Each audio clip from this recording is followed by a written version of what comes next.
सांगोल तालुका हा दुष्काळग्रस्त असल्यामुळं तिथं वाळू उपलब्ध करणं आणि वाळू देणं घरकुलांसाठी अवघड असताना तहसीलदार साहेबांनी ऐतिहासिक निर्णय इथं राबवण्याचा प्रयत्न केला, अंमलबजावणी केली या ऐतिहासिक निर्णयाची.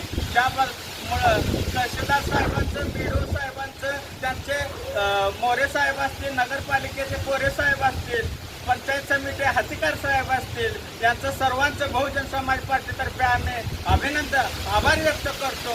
सामान्य सांगोल तालुक्याचे सामान्य जनते, घरकुल लाभधारक यांच्यातर्फे बी आम्ही आभार व्यक्त करतो.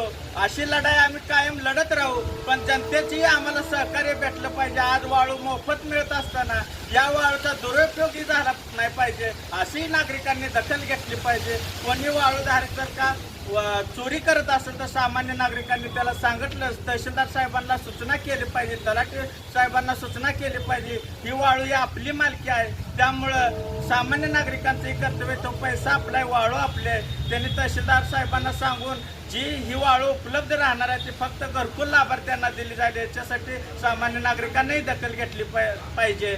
जसा हा वाळू वाटपाचा आम्ही अंमलबजावणी करेपर्यंत पाठपुरावा केला आणि शेवटपर्यंत, शेवटच्या लाभार्थ्यापर्यंत पोहोचवण्यासाठी आम्ही बंधनकारक राहील, तसाच एक याच्यानंतर जल जीवन मिशन अंतर्गत 50,61,00,000 काम सांगोल तालुक्यात झालेलं आहे.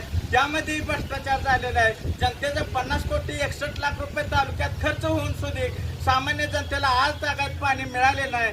3 वर्ष झाली या गोष्टीला, एका वर्षात काम पूर्ण होऊन लाभार्थ्यांना पाणी घरापर्यंत पोहोचणं गरजेचं होतं, पण ते पोहोचले नाही.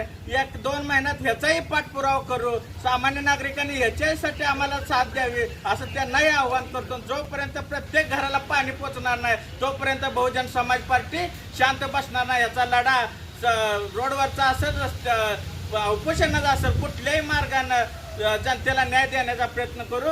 जय भीम, जय भारत, जय संविधान.